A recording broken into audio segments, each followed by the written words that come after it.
the head football coach of our USF Bulls, the one and only Alex Golesh. Coach, thanks so much for joining us. How are you today? Doing awesome. I appreciate you having me on. Yeah, buddy. It's great to see you. I miss seeing you on a weekly basis out there on the field. Outside of football season, it's kind of weird because you get into that mode and you know what every single day of the week is looking like. What's kind of your mode of operation during the off season here as we sit here on a Tuesday? Yeah, I think you probably use the term off season loosely, right? Right. It's you know what, we just starting our true winter workouts, our pre-spring installs, pre-spring OTAs on the field here this week. So the guys have been here going on 4 weeks now, have been lifting, running, just started throwing a little bit last week, and this is the first week where the coaches are off the road and we get to work with our guys now, which that's the best part about coaching college football is it's never the same for a long period of time. You're constantly going kind of from one period to the next. And, you know, we've been around our players, but we've been away from them now since really Christmas Eve, where we've actually been able to work with them day in, day out. So I think you saw a really, really cool energy and a really cool buzz around the facility yesterday where it's like, man, we get to work with our kids now. And so been awesome meetings on the field tomorrow.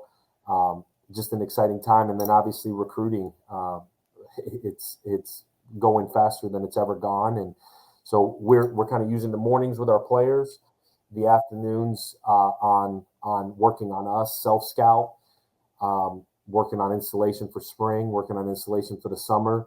And then in the middle of all that is recruiting. So you're hitting it every single day, both our players and ourselves schematically, and then the recruiting side, all kind of trying to balance it out.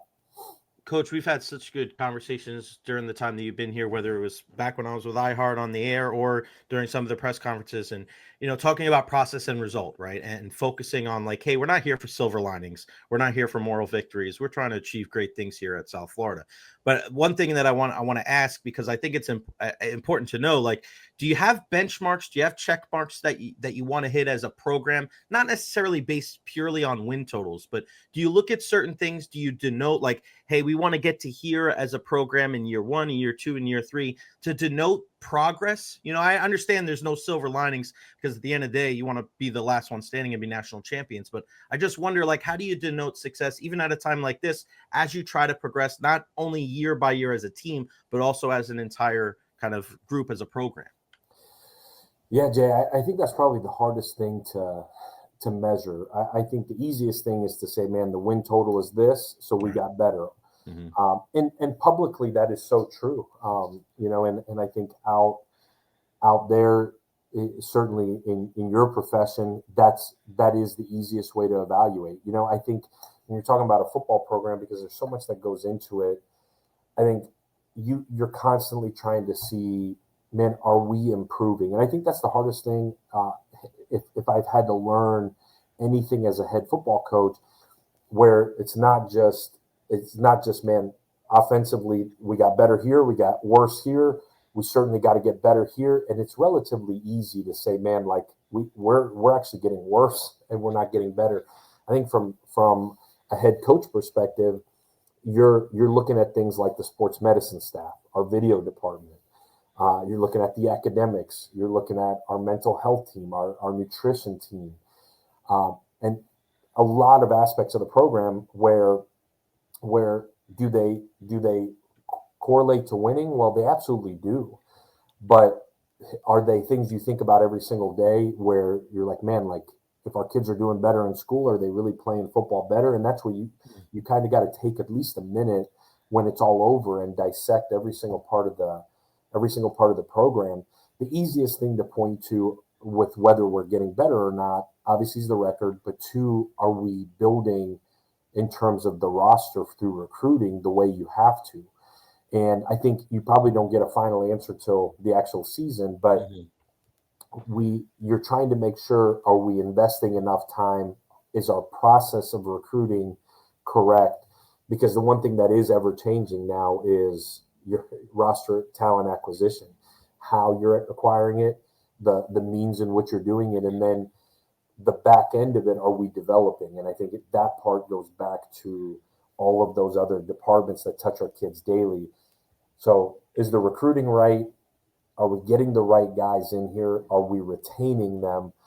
And just as importantly as the recruiting, are we developing them? And that's why when we talk about investment in the program, it's not, I think publicly the perception is, man, like, are we paying our kids enough? Are we building this stadium and this football facility? And are we hiring the right coaches? And do we have the means to do it? Well, yes, all of that is critically important, but the development side, I think, is so critically important. And the retention is obviously part of that, but are they eating right, sleeping right? Are we giving them the resources they need to continue to grow physically, mentally, emotionally, spiritually?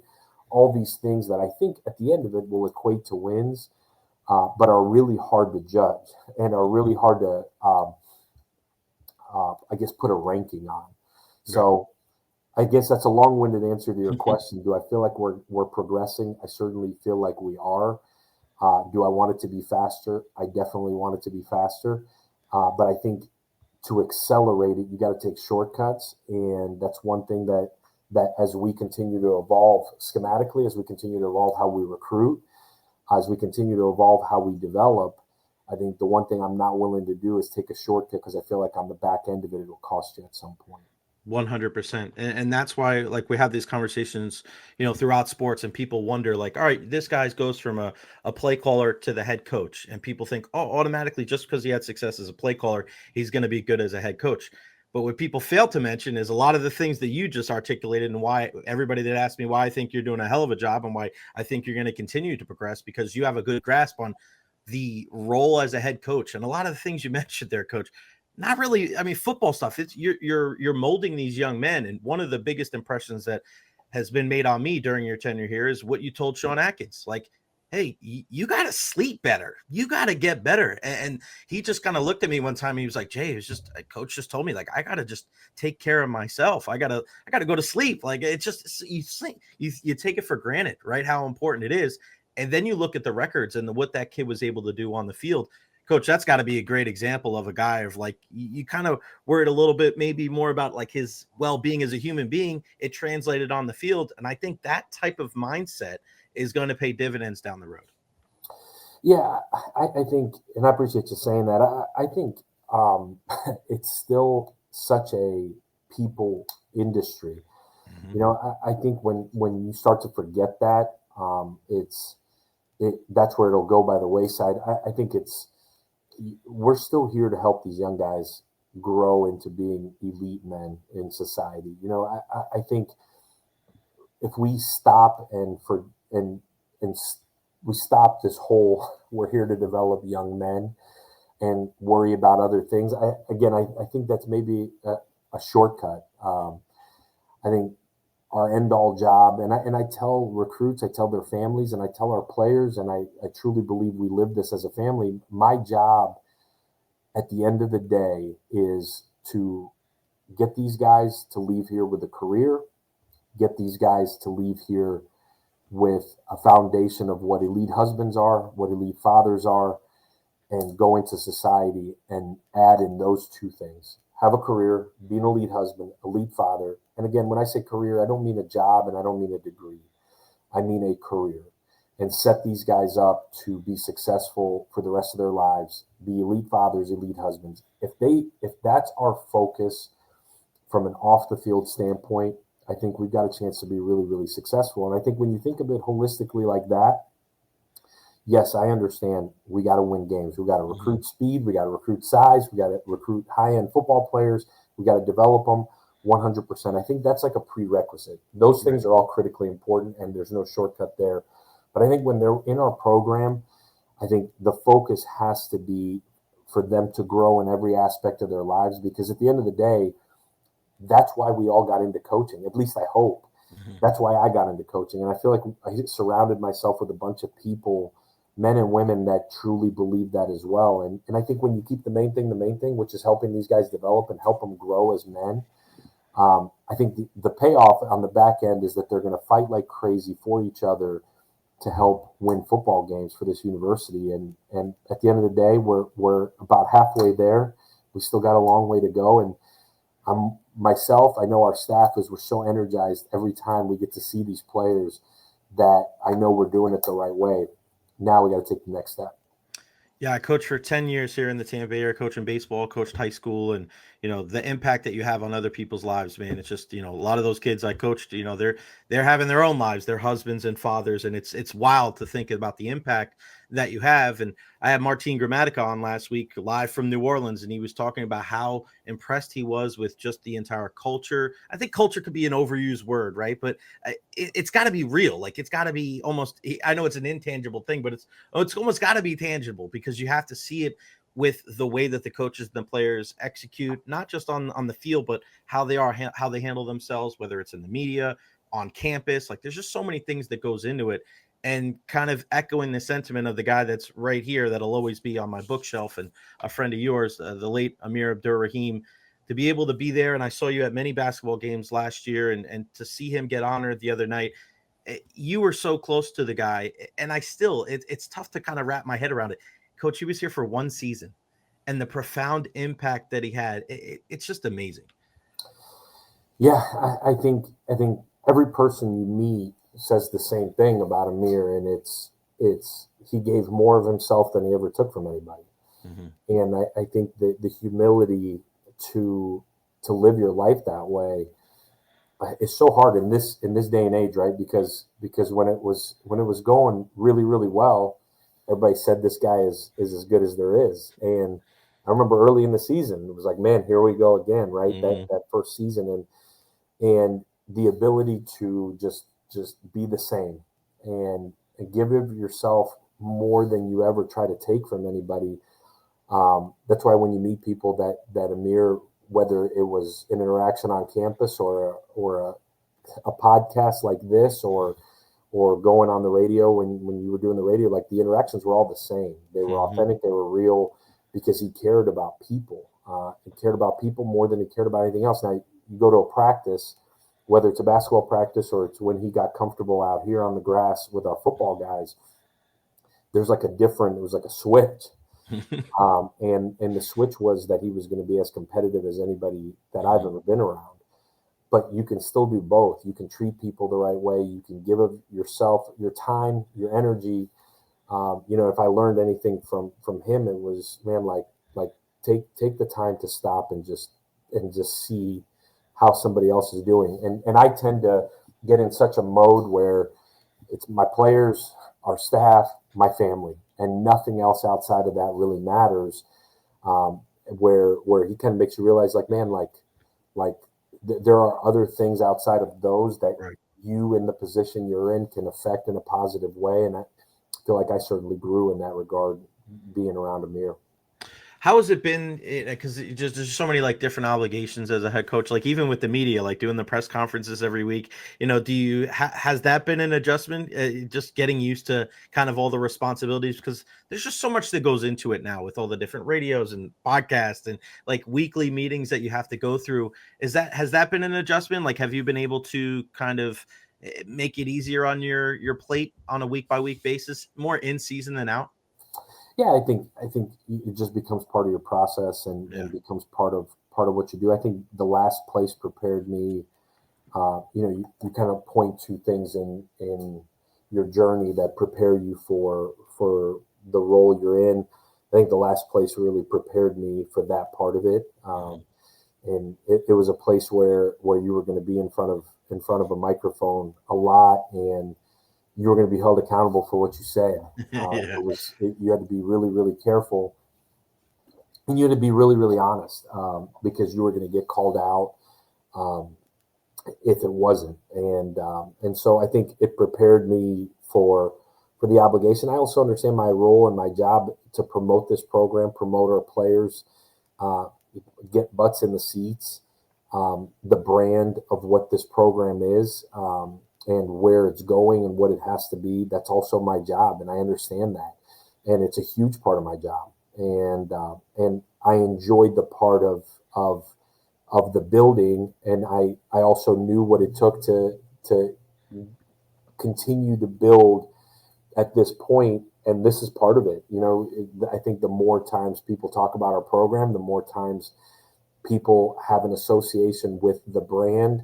I also understand that I'm a huge part of the brand, and it's important that I promote it, sell it, and put a product out there that people can be proud of.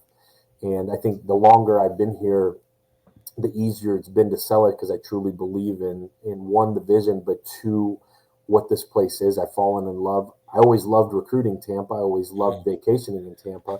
I've fallen in love with what this community is, and the proud people that live here, proud of Tampa, but proud of the sports teams. And I've grown to really love and appreciate it. And so when you become emotionally invested in it, it's a little bit easier to do. Yeah, you're right. I mean, you see behind me, like I team Tampa Bay all the way. I'm not from here. I'm, born in New York, 20 years here now. My whole family lives there, and they don't ask. They don't even ask if I ever move back, because it's so great. And you go to all the different games and you see all the coaches support each other and the teams, all cross promotions, things like the sneaker soiree and the parades and bowl games. And it's just nuts. Another person that's a face of this program is Byrum Brown. I mean, last year I know was, a tough year for him. He was just battling, wanted to be out there. I know it's tough when you're dealing with an injury. You're trying to be transparent, but you also, it's part of the game. It's part of the gig. You got to answer questions about it every single week. But I know there was some reservations from the fan base, like wondering if he was going to be back next year. I mean, this guy was so damn good last the year before last, and it's just like you look at the guy's smile that you could see lighting up through his helmet. He's all around campus still. Like, what can you tell us about Byrum leading up into 2025? Because like he is a guy that people like, they're so exciting. He's plays such an entertaining brand of football. He's not afraid to put his body on the line, and he really is a guy, and we're not taking anything away from anybody else, but he just seems to be a guy that really executes your offense at a high level. Yeah, I was excited as anybody going into year two for him in the system. We've being in the system, and the system has grown, but being in this now and seeing guys go through from year one to year two, and the growth that they've shown traditionally in the understanding, the ability to get the ball to the right people, the ability to get us into the right plays, and the off season that Byrum had was elite last year, both mentally and physically. You could see like what his body became. He finally turned 19, and so just the ability for him to continue to grow both physically and mentally, and honestly to be able to grow as a leader.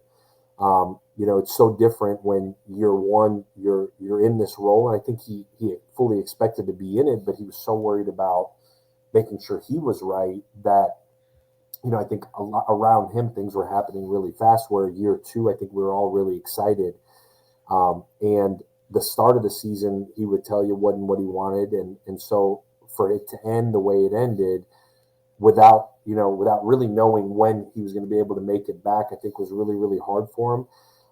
But he's such a competitor, and he makes others around him compete at such a high level that's when somebody's a leader, is when they can make others around them better. It's not just that they know what's going on; it's that you demand greatness around you. And I was so excited to see it, and obviously got cut short. And I think for Byrum, there's so much unfinished business, and I think Byrum loves this community. Byrum loves this university. He loves this football team, loves the offense, loves the system, loves what's going on here, and I think truly understands the value of being developed in a system. So you talk about people that are super excited that he's back. I'm right here.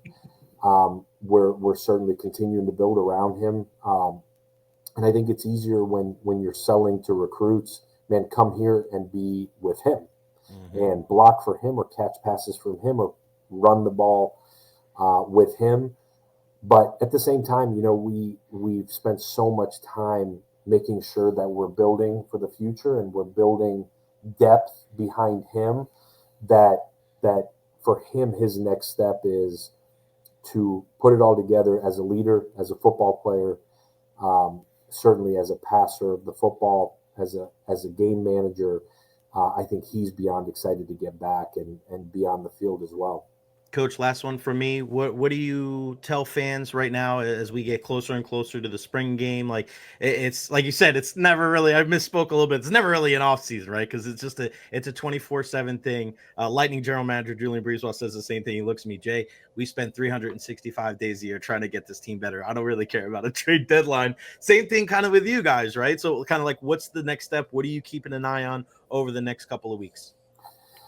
Yeah, really the ability for us here to go into spring ball really, really strong, really, really healthy. We've got some guys that are going to be out for the spring. We had a handful of postseason surgeries to some really, really critical guys that are going to miss the spring. I'm excited to see these other guys now step up. And so for us, I think depth is the top thing you want to really see from a physical standpoint about our roster. But to be honest with you, I think more than anything, I've challenged our offensive staff, our defensive staff, and I've challenged our leadership council. I've challenged myself is the word identity.